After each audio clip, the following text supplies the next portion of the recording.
Oke, ini sudah kita mulai untuk recordnya.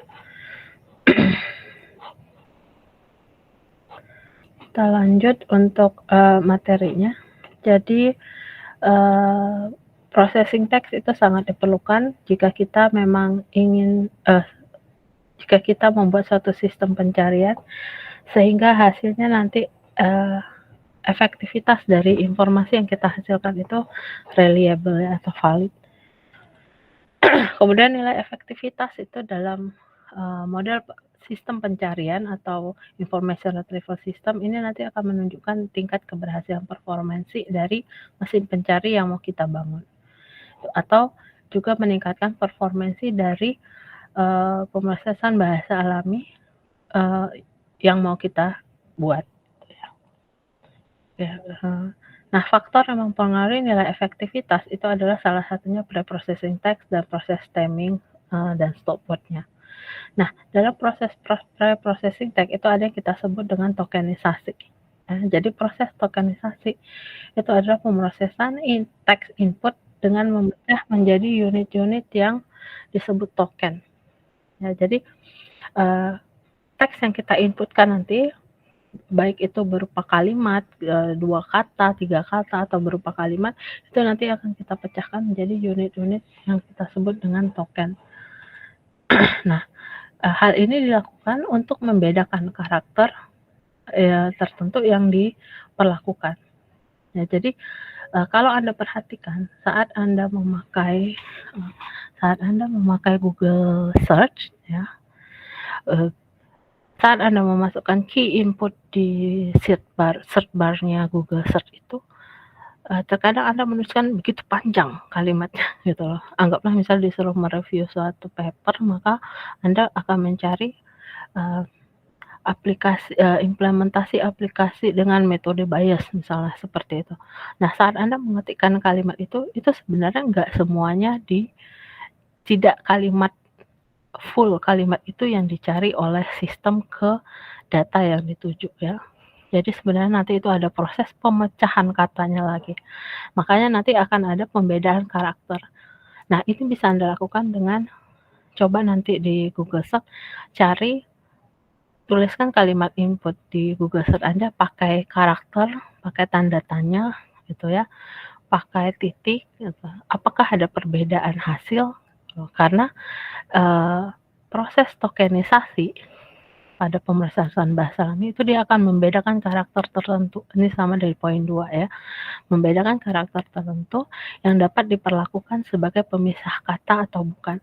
Nah, contoh karakter yang diperlakukan khusus itu nanti white space. Ya, white space itu kalau di keyboard kita itu seperti enter, kemudian tab, ya, tabulasi, spasi. Nah, itu akan dianggap sebagai pemisah kata. Nah, kalau itu nanti dia akan mencari per katanya. Jadi kalau kita mau pakai spasi, itu biasanya dia akan tahu, oh ini ada 2 kata yang berbeda. Itu untuk dicari. Jadi itu salah satu pembedaan karakter. Kemudian ada pembedaan lagi jika kita memakai karakter petik. Petik, titik, semikolon, ya, titik 2 atau lainnya. Nah, itu artinya kita malah lebih memisahkan kata tersebut.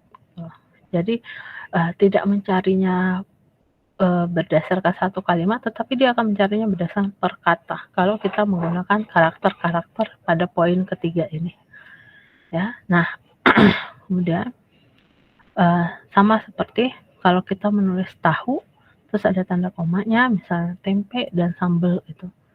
Dengan kita menuliskan karakter nilai atau numerik, itu nanti akan bisa Anda lihat perbedaannya. Ya, karena tanda koma di sini berbeda. Tanda koma untuk pada kata tahu dan tempe, nah, dan sambal dengan tanda koma yang ada pada angka 100,56 ini akan berbeda maknanya. Gitu. Berbeda penerjemahannya oleh sistem. Kalau pada kata tahu, tempe, dan sambal, maka tanda koma ini nanti bisa jadi tidak dianggap oleh pencari karena dia berdasarkan kata, dia dianggap tidak memiliki arti. Tetapi kalau tanda komanya di antara di antara angka itu memiliki arti berarti dia satuan, pemisahan, pecahan. Ya, jadi ini yang perlu Anda ketahui untuk tokenisasinya. Oke.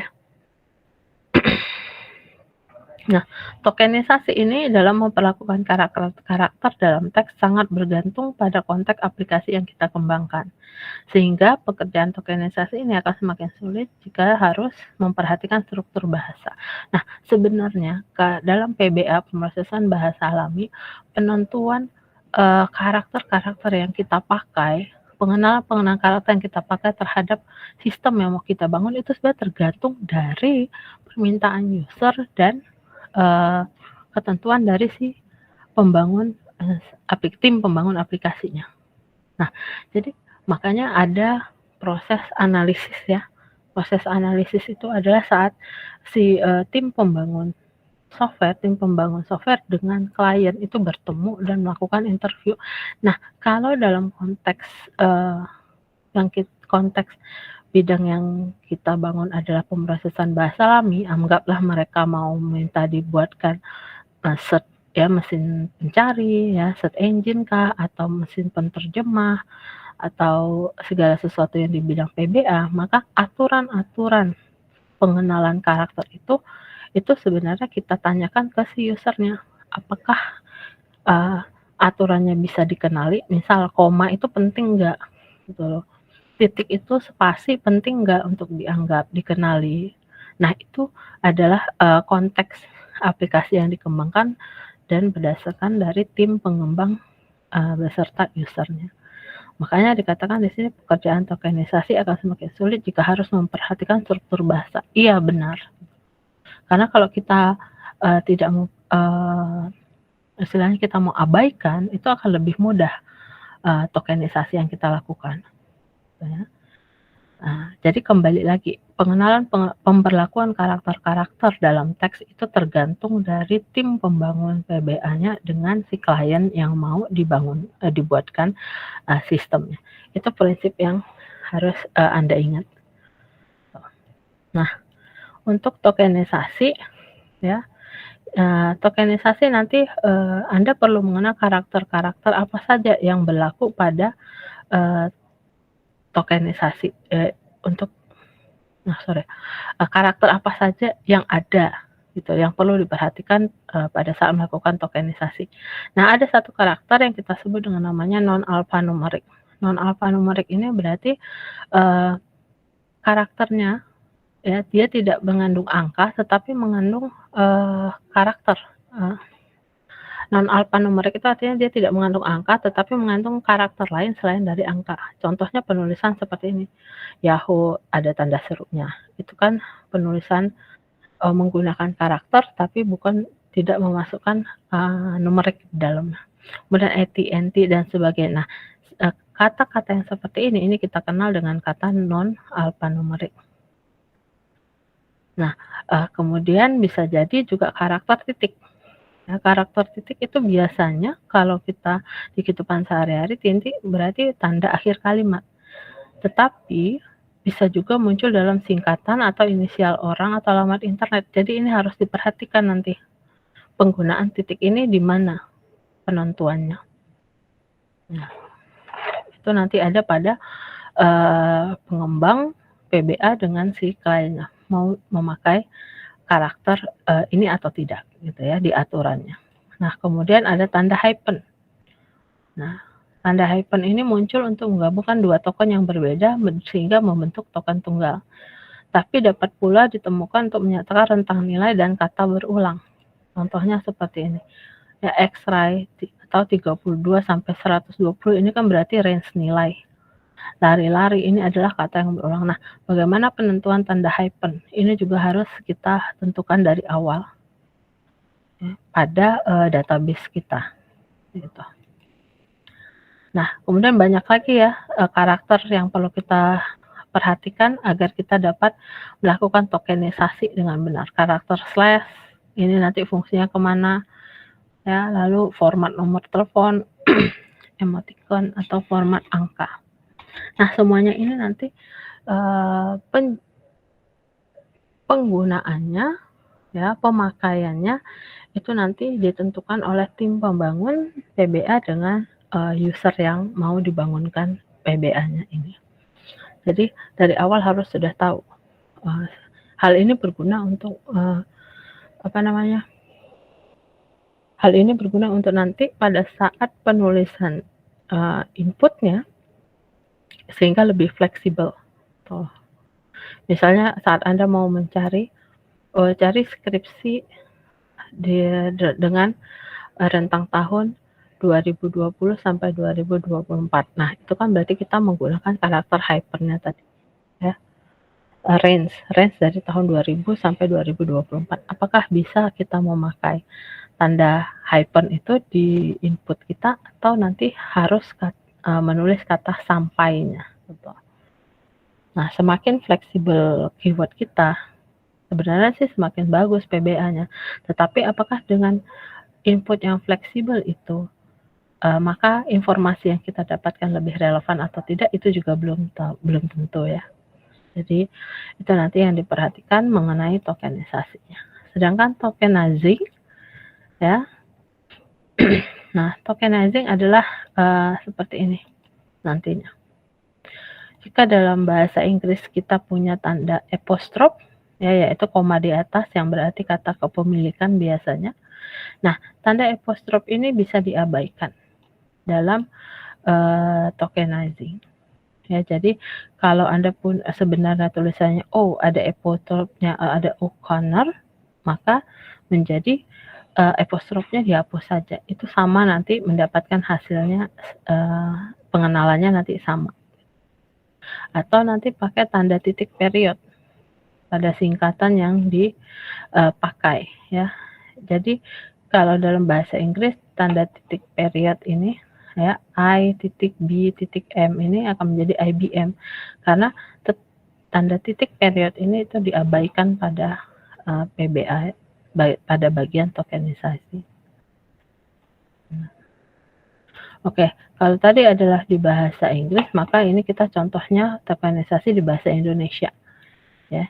Jadi di bahasa Indonesia kita harus cek kemungkinannya. Jika kata dasarnya adalah main, maka apakah ada kata main ini bisa diberi imbuhan jadi bermain menjadi kata kerja, ya, mainan menjadi kata benda, kemudian permainan dipermainkan. Nah, ini adalah semua kata yang mungkin ada jika kita pakai kata main dalam bahasa Indonesianya, ya. Nah, jadi nanti kalau tokenisasi adalah pemecahan per katanya. Jadi harus diperhatikan di bagian mana kita bisa memecah katanya itu. Oke, sedangkan kalau contoh bahasa Inggrisnya ada pada kata connecting, bisa juga seperti ini, ya. Connect, connecting, connected, in-connected, seperti itu.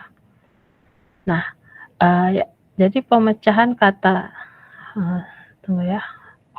Sorry. Nah, pemecahan kata ini yang perlu Anda ingat nanti. Jadi intinya sih tokenisasi itu adalah pemecahan per kata. Jika input kita kasih contohnya dalam mesin Google, ya, di Google Anda mencari apa? Jurnal Teknik Informatika misalnya, ya. Jurnal Teknik Informatika dengan metode SAW misalnya. Maka tokenisasinya itu nanti adalah memecah kalimat itu menjadi per kata. Nah, menjadi per kata berarti jurnal satu, ya, jurnal itu adalah satu token, teknik adalah satu token, informatika satu token. Itu maksud dari tokenisasinya. Oke, nanti bisa kita lihat pada contoh kasus, ya.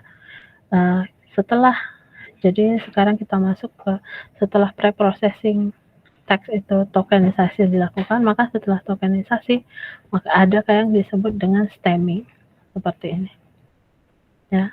Jadi stemming itu artinya reduce them to their root before indexing. Nah, jadi setelah proses tokenisasi maka ada proses stemming. Nah, stemming ini adalah reduce them, artinya adalah merubah kembali kata itu menjadi kata dasarnya. to their root. Roots ini kan akar ya, berarti merubah token yang ada tadi menjadi kata dasarnya tanpa imbuhan ataupun tanpa akhiran. Seperti itu.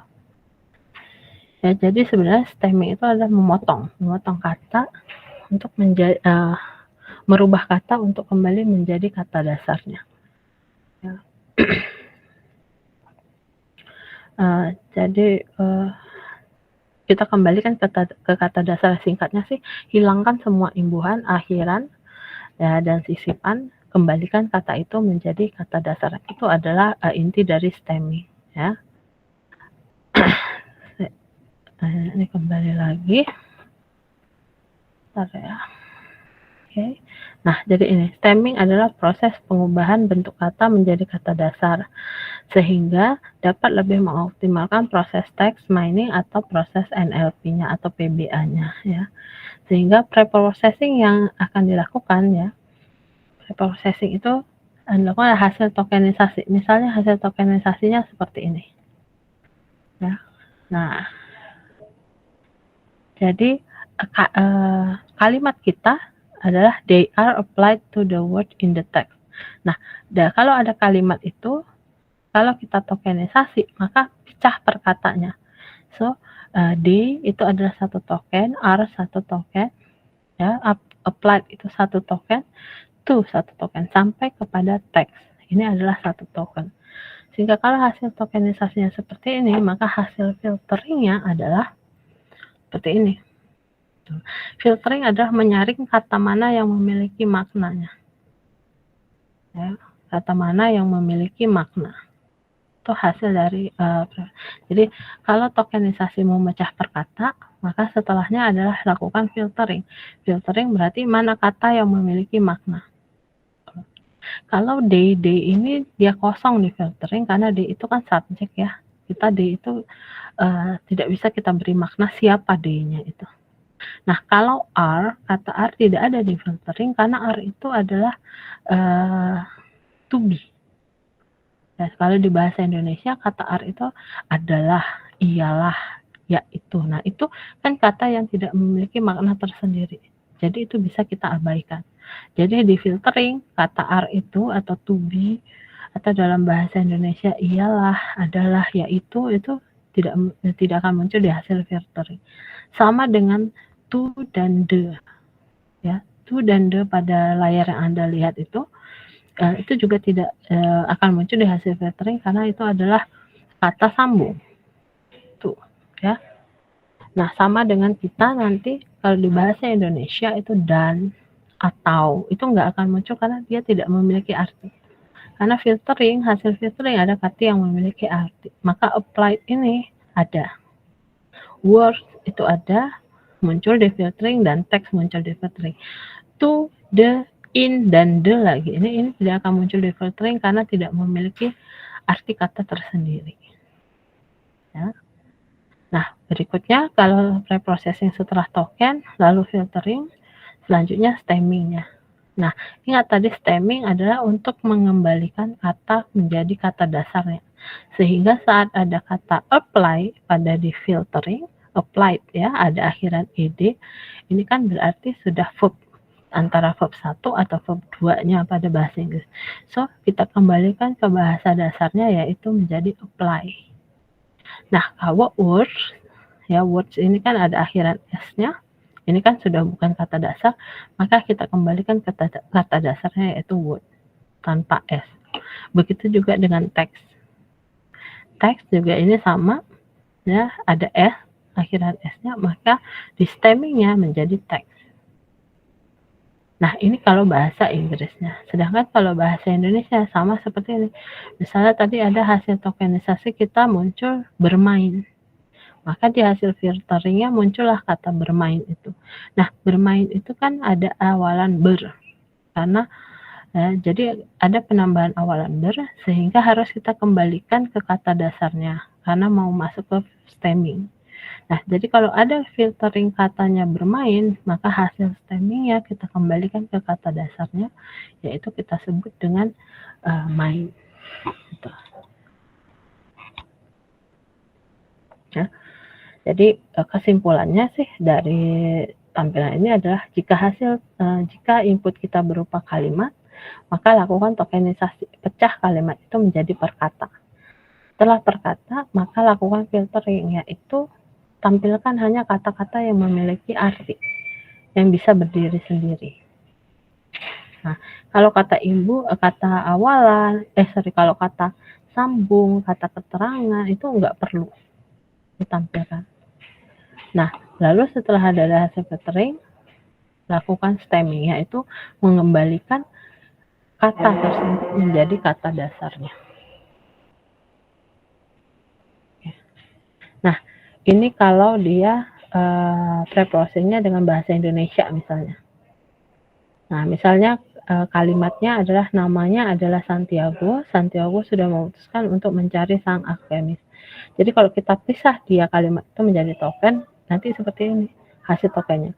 Namanya itu satu token, adalah satu token, Santiago satu token, seperti itu seterusnya sampai alkemis. Lalu kita filtering, maka yang filtering muncul adalah namanya. Nah, adalah ini karena kata keterangan ya tidak bisa kita masuk, tidak memiliki arti, maka di filtering dia nggak muncul. Santiago nama itu berarti muncul ya hasil filtering. Sudah juga ini adalah kata sambung, dia tidak memiliki makna, jadi di hasil filtering tidak muncul kata sudah itu. Nah, memutuskan dan mencari serta alkemis yang muncul di hasil filtering. Nah, dari hasil filtering jika kita lakukan stemming, maka namanya di filtering itu akan berubah menjadi nama di stemming. Berarti akhirannya kita hapus.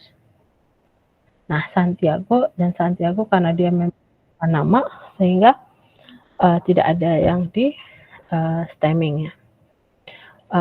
Memutuskan itu menjadi kata putus stemmingnya karena kata dasarnya. Mencari menjadi cari, dan alkemis tetap menjadi alkemis. Oke, sampai di sini ada yang mau ditanya untuk proses pre-processing dari token sampai ke stemming?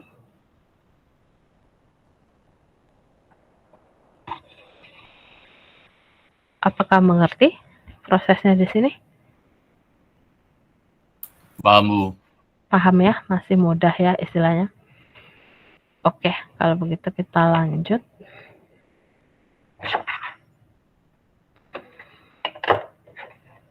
Kita lanjut stemming. Untuk stemming ya, implementasi proses stemming itu beragam tergantung dengan bahasa dari dokumen yang kita gunakan. Jadi Anda harus sudah paham saat Anda membuat suatu topik penelitian berhubungan dengan PBA, apakah itu nanti untuk analisis sentimen, untuk mesin pencari, mesin penerjemah, gitu ya.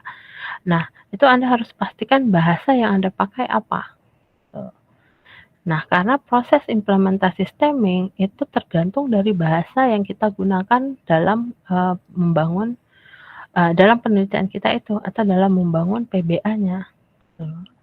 Jadi dokumen yang mau kita pakai apa? Kalau misal analisis sentimen terhadap hasil pemilihan presiden tahun 2024 itu kan berarti kita sudah tahu kita menggunakan bahasa Indonesia.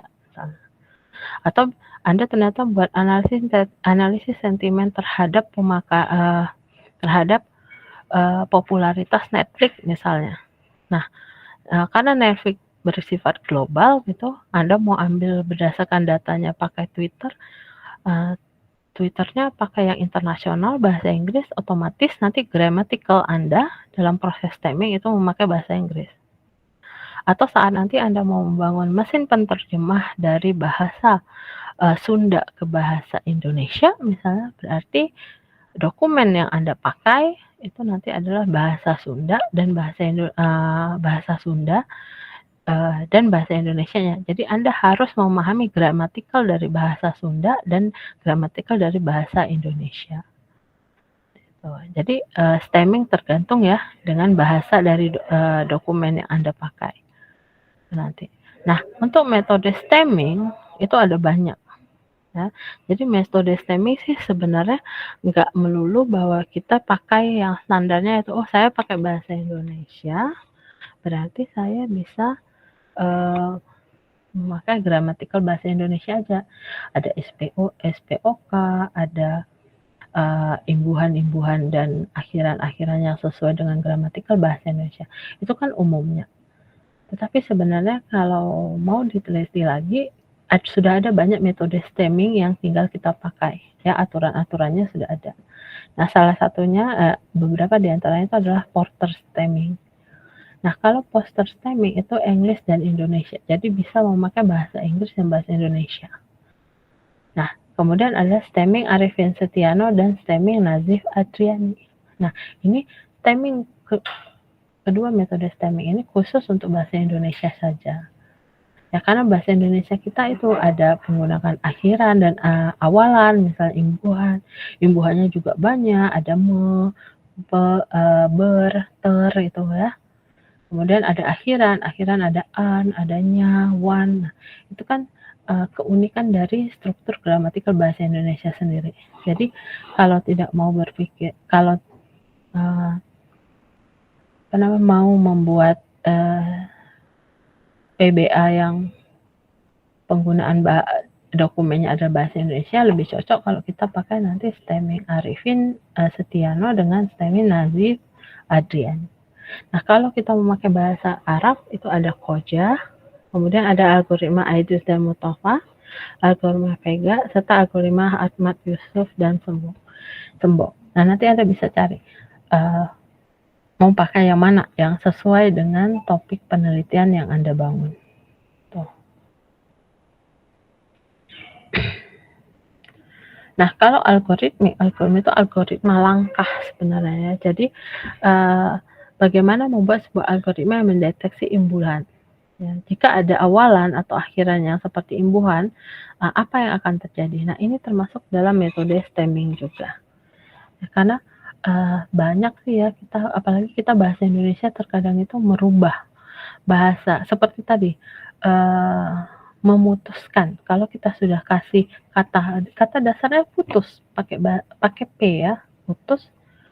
Tapi begitu kita beri imbuhan me dan akhiran kan, maka akan berubah katanya dari putus menjadi mutus. Karena memutuskan berarti dari P berubah menjadi M. Nah, itu keunikan dari struktur bahasa Indonesia. Bagaimana sistem yang mau kita bangun, PBA-nya nanti itu sefleksibel itu gitu loh, untuk merubah kata dasarnya berubah jika kita beri imbuhan. Nah, hampir mirip juga dengan bahasa Inggris sih sebenarnya kalau dia irregular verb. Ingat ya, ada regular verb, ada irregular verb. Kalau yang tidak beraturan itu yang irregular, yang misalnya kata dasarnya go, kemudian bisa kata verb to-nya when, berubah kan dari go ke when baru gone. Balik lagi ke gone ke verb 3-nya. Nah, itu sebenarnya yang perlu kita teliti dalam melakukan stemming-nya nanti. Ya.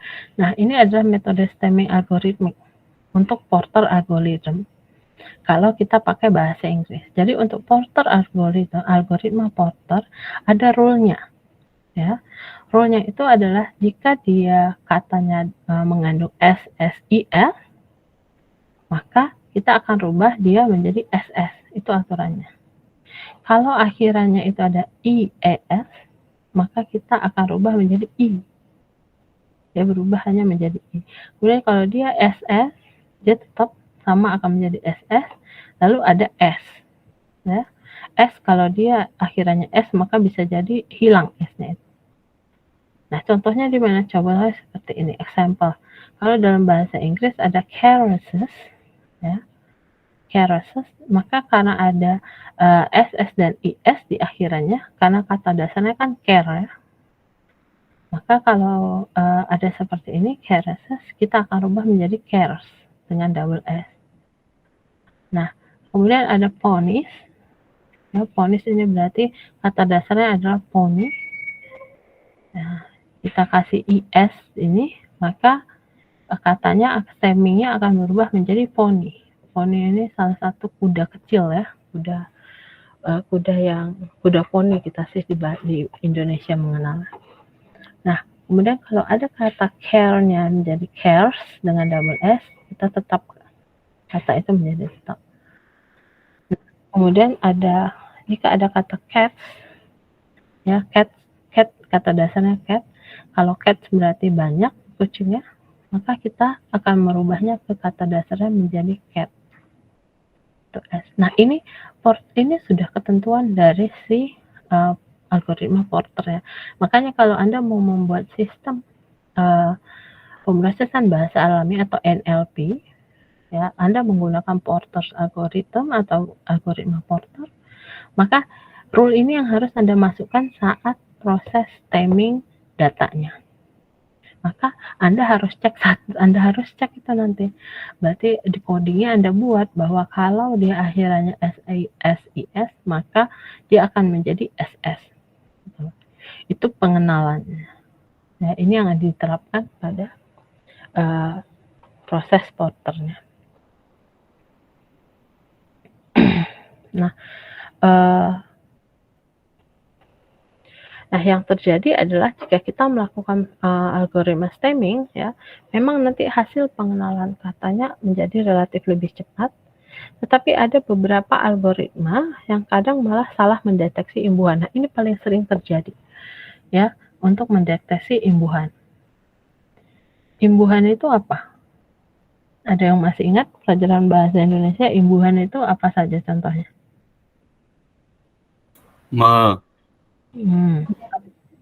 Apa lagi? Di itu imbuhan yang paling dasar. Imbuhan itu adanya di awal atau di akhir? Imbuhan an. Akhiran an, Bu. Akhiran? Itu juga termasuk imbuhan?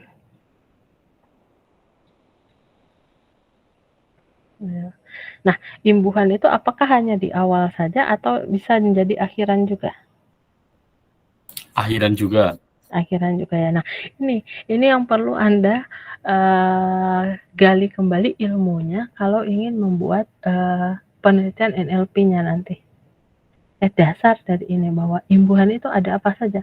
Apakah benar imbuhan itu ter atau te nanti. Ya, jadi jangan salah mendeteksi imbuhan. Jadi imbuhan itu bisa di awal, bisa di akhirat.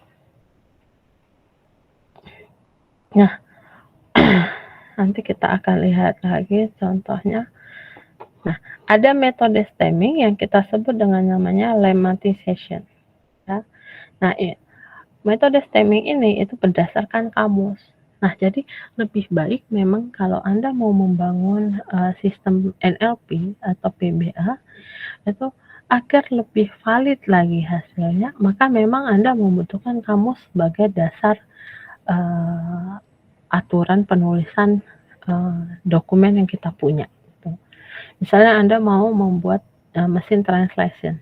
Nah, mesin translation baik itu dari bahasa Indonesia ke bahasa Inggris atau bahasa Inggris ke bahasa Indonesia, mau ke bahasa manapun, Prancis kah, Jepang, Korea, atau malah ke bahasa daerah kita sendiri, terjemahan ke bahasa Jawa, ke bahasa Sunda, mau ke bahasa Jawa kromo inggil, ke Jawa halusnya, Jawa kromo inggilnya, apalagi itu nanti ada 3 saya lupa ya untuk bahasa Jawa. Nah, katanya ya, kata yang kita mau buat database-nya itu akan lebih baik jika kita berdasarkan kamus. Kamus yang memang benar-benar kamus bahasa yang komplit ya. Nah, jadi kalau bahasa Inggris jangan cuman menggunakan kamus 10 juta kata dari bahasa Indonesia ke bahasa Inggris, enggak. Lebih baik kita ambil kamusnya kamus-kamus literasi yang seperti kamus Oxford ya, atau nanti kamus yang dari Harvard itu ya, khusus bahasa yang memang penulisannya sudah sesuai standar. Nah, kalau kita mau penerjemahan bahasa Indonesia ke bahasa Jawa misalnya atau sebaliknya, maka kita menggunakan kamus KBBI untuk bahasa Indonesianya, yaitu Kamus Besar Bahasa Indonesia. Sedangkan untuk bahasa Jawanya, Anda bisa mencari kamus bahasa Jawa, ada bukunya memang. Tapi kalau memang susah dicari, Anda bisa menghubungi guru-guru SMK yang mengajar apa tuh namanya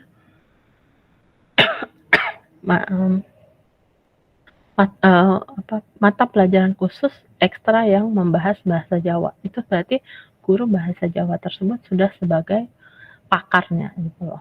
Nah, tinggal memverifikasi kata bahasa Jawa yang Anda masukkan sebagai database ke mereka gitu. Jika tidak ada kamus yang bisa Anda ambil untuk bahasa-bahasa daerah kita ya, itu bisa. Karena kemarin ada yang sudah membuat mesin penerjemah dari bahasa Indonesia ke bahasa Kromo Inggil. Karena kamus Kromo Inggilnya nggak ada, jadi dia menghubungin orang yang memang ahli yang paham di bidang bahasa Kromo Inggil. Jadi bisa jadi memang Anda boleh sih mengambil misalnya nenek Anda yang memang menguasai bahasa Kromo Inggil itu, atau guru di sekolah SMP kah SMA yang memang khusus mengajar mata pelajaran tersebut. Jadi kalau bahasa daerah belum ada kamusnya, oke kita cari yang ahlinya, yang pakarnya. Tapi kalau bahasa Indonesia,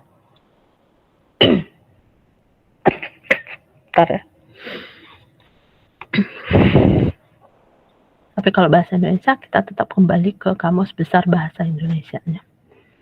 Nah itu untuk melihat saat kita proses stemming ya, bentuk kata dasar yang benarnya bagaimana, sehingga kita tidak salah men-stemming katanya gitu loh. Karena ada mahasiswa yang kurang tahu loh. Kemarin itu saat itu kata memutuskan itu, saat ditanya kata dasar memutuskan apa, malah dijawab mutus. Gitu. Karena dianggap bahwa memutuskan itu imbuhannya ya, imbuhannya dan akhirannya akan dibuang aja. Nah, tinggal kata dasarnya. Kata dasarnya kan berarti mutus. Dia bilang itu katanya mutus, Bu. Padahal kata dasar dari memutuskan itu adalah putus. Nah, itu jadi perubahan seperti itu yang harus kita lihat di kamus besar bahasa Indonesianya.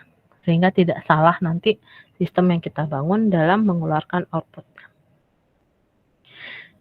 Jadi jangan dianggap sepele ya, banyak nih nanti tiba-tiba seperti itu. Ya. Oke.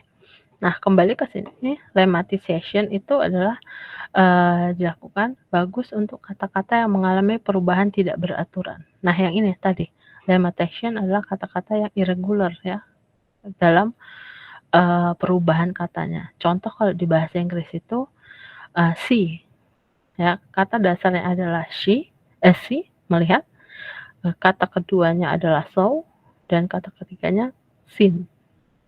Nah, dikembalikan ke bentuk aslinya yaitu see. Nah, ini susah memang untuk kata-kata yang irregular.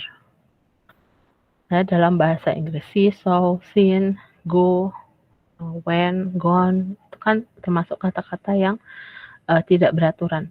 Drink, drunk, and drunk. Gitu. Nah, kalau memang menemukan kata-kata bahasa Inggris yang tidak beraturan ini, maka kita pakai lemmatization. Ya, lemmatization berarti kita kembali ke kamusnya melihatnya. Gitu. Nah, kesalahan yang sering terjadi pada stemming, ya, yang pertama itu adalah overstemming.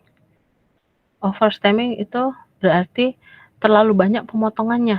Ini sering banget terjadi saat diketahui saat sidang ya, sidang skripsi senior Anda itu terkadang pemotongan yang dilakukan tuh over gitu ya. Karena dianggap nanti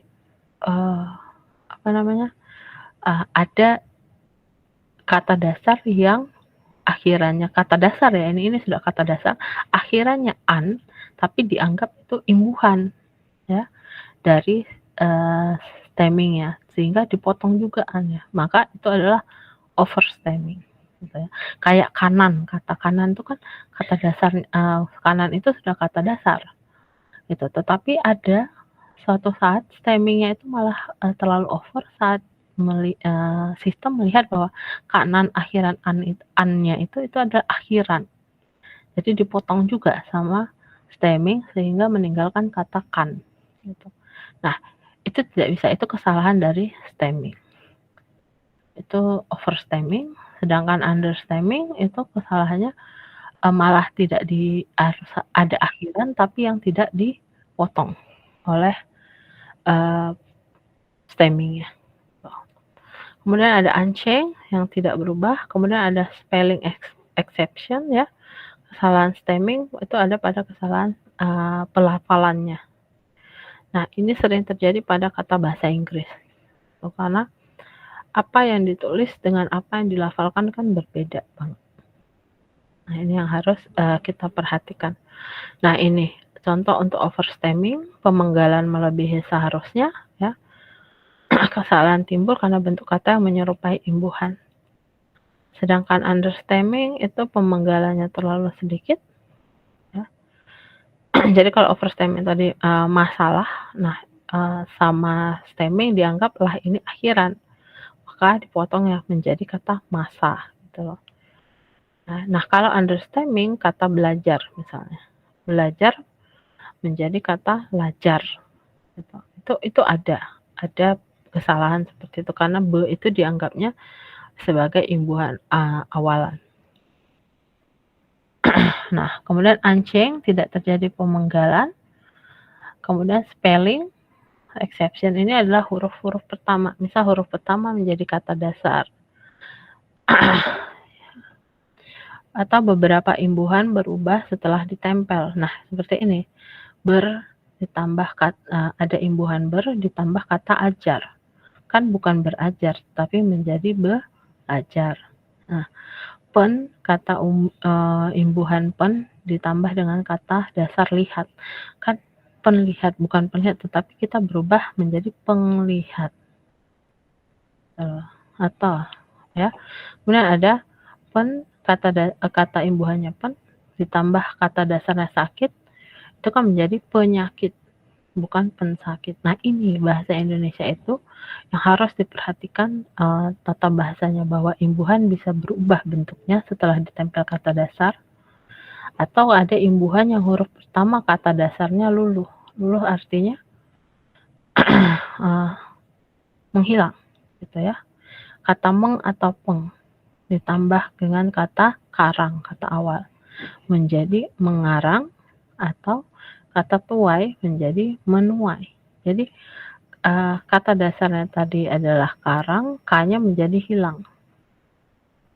Kata dasarnya tadi tuai, kalau ditambah imbuhan men, jadinya menuai, T-nya hilang menjadi N.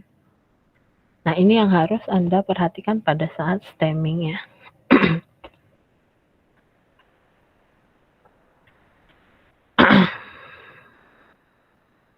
Nah, ini ada informasi bahwa bahasa Inggris, untuk stemming dalam bahasa Inggris, kita harus tahu morfologi dari kata itu.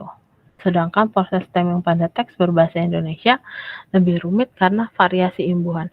Nah, dari sekarang sudah ditegaskan bahwa kalau Anda tertarik dengan metopenya adalah pada analisis sentimen, ya, atau membuat perbandingan analisis sentimen atau mau membuat mesin pencari, mesin penerjemah dan sebagainya, kuasai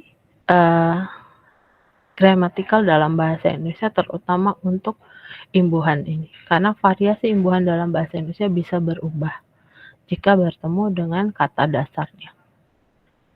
Nah, jadi itu yang harus diperhatikan.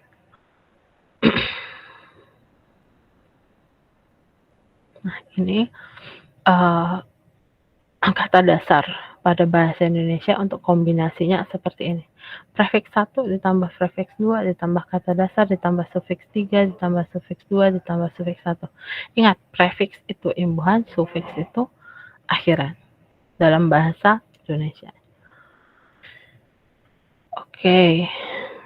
Nah, ini adalah Porter Steamer for Indonesian-nya.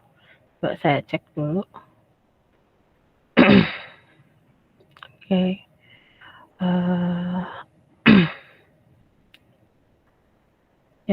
Untuk seharusnya ini adalah algoritma Porternya ya untuk passive pronoun second ordernya Lalu ini ada pengenalan algoritma nazif. Untuk pengenalan algoritma nazifnya kita lakukan minggu depan saja ya.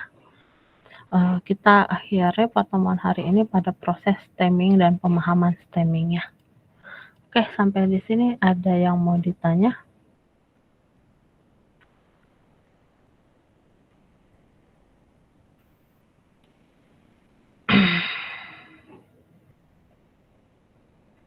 Oke.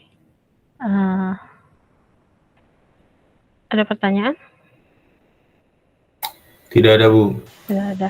Kalau tidak ada, maka saya berikan tugas 1 adalah untuk tugas pengumpulannya minggu depan. Ya, itu silahkan Anda review paper yang berkaitan dengan algoritma stemming. Ya. Silahkan review paper, banyak banget paper yang saya tidak mengatakan papernya itu memakai metode Porter, algoritma Porter atau Nazif, Adriani dan Nazif algoritma, enggak.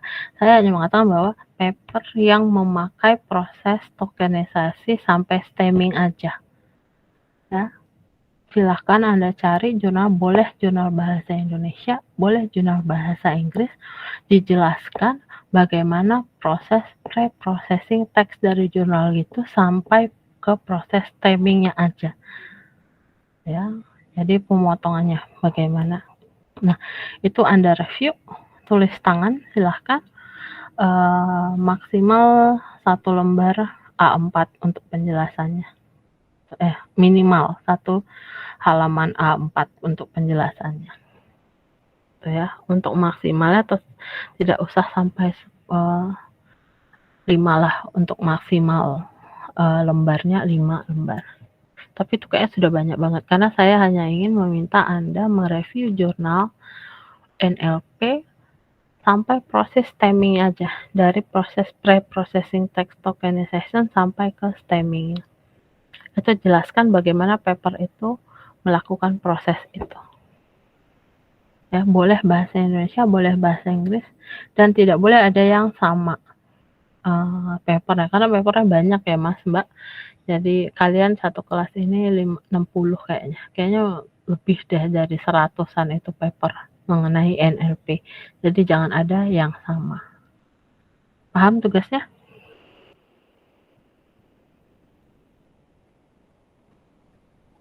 Insya Allah paham, Bu. Ya, yang lainnya mudah-mudahan nggak tidur ya. Oke, kalau sudah kita ketemu lagi untuk minggu depan. Sampai di sini materi akan saya sharing di WA grupnya. Jika tidak ada yang mau bertanya, saya tutup untuk pertemuan hari ini. Assalamualaikum warahmatullahi wabarakatuh. Waalaikumsalam.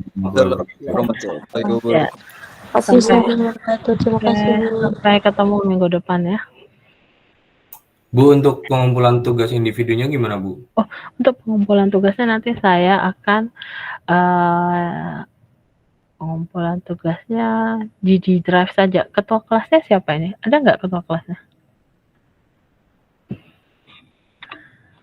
Sudah ada pembentukan ketua kelas untuk PBA ini? Atau adminnya siapa? Admin grupnya. Nah, admin grupnya tolong nanti dibuat ini G Drive saja. Ya, dibuat G Drive. Nanti di G Drive tersebut Mas Habibi ya? Ada nggak? Hadir nggak Mas Habibi? Ada, Bu. Ada, oke. Mas Habibi nanti buat G Drive kelas PBAA ya. Undang saya, tapi undang saya dengan alamat email yang TIF UAD, yang pakai URL UAD ya. Oke. Invite saya nanti ke grup itu, nanti di grup itu tinggal Anda buat folder tugas 1. Nah, itu adalah tugas hari ini yang Anda kumpulkan ke situ. Nama filenya tolong dibuat NIM Anda, NIM lengkap Anda dan nama, itu aja. Jangan nanti nama filenya tugas 1 enggak, tapi NIM Anda. Jadi saya tahu nanti tinggal, oh ini tugas punya si Anu gitu. Ya, dikumpulkan maksimal itu pengumpulannya hari Hari Sabtu besok bisa kan? Bisa ya, Sabtu. Terakhir jam 12 siang. Bu, mohon Nah, maaf. Saya oke. belum presensi, Bu. Belum presensi di portal. Aduh, yang belum presensi di portal WA saya, Japri ya, sehingga bisa saya cek. Baik, Bu. Oke, untuk tugasnya mengerti kan? Dikumpulkan di G Drive, nanti Mas Habibinya buat G Drive-nya, share link-nya. Saya di-invite juga sebagai editor, sehingga saya bisa nanti mengoreksi tugasnya. Nah, di dalam G Drive itu, nama G Drive-nya buat saja PBAB kelas tahun 2024, itu aja. Nanti di dalam G Drive-nya itu ada folder tugas 1. Nah, ini tugas yang saya berikan hari ini itu adalah tugas 1. Nah, presensi di minggu pertama itu nanti berdasarkan pengumpulan tugasnya ini saya cek. Gitu. Makanya hari Sabtu harus sudah dikumpulkan sehingga jam 12 bisa saya cek untuk kehadiran pertemuan 1. Ya. Ada pertanyaan? Oke, tugasnya berarti dikumpulkan tanggal 30 ya. Tanggal 30 via G Drive. Filenya PDF saja, jangan doc, karena susah nanti saya melihatnya kalau doc. Oke, PDF tulisan tangan, berarti ada foto dan bentuk PDF-nya. Oke, sudah mengerti untuk tugas?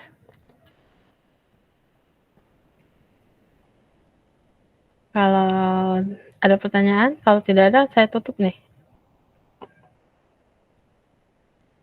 Izin bertanya, Bu. Oke. Itu minimalnya berapa lembar buat reviewnya? 1, kayaknya reviewnya itu 1 halaman A4 itu minimal. Karena kan Anda perlu definisikan lagi itu jurnalnya mengenai apa, kemudian proses data yang diambilnya data apa saja, proses tokennya bagaimana, proses timingnya bagaimana. Itu kan minimal 1 halaman cukup deh kayaknya. Maksimalnya nggak usah jauh-jauh ya, 4 lembar tuh kayaknya sudah banyak banget deh. Oh, baik, Bu. Oke, ada lagi yang lain? Oke, kalau tidak ada bisa saya tutup untuk materi hari ini. Oke, kalau begitu saya ucapkan terima kasih atas kehadirannya. Saya tutup mata kuliah hari ini dengan ucapan alhamdulillahirrabbilalamin. Assalamualaikum warahmatullahi wabarakatuh. Waalaikumsalam warahmatullahi wabarakatuh. Terima kasih, Bu. Oke, nanti saya share ya langsung materinya. Oke, sampai ketemu minggu depan.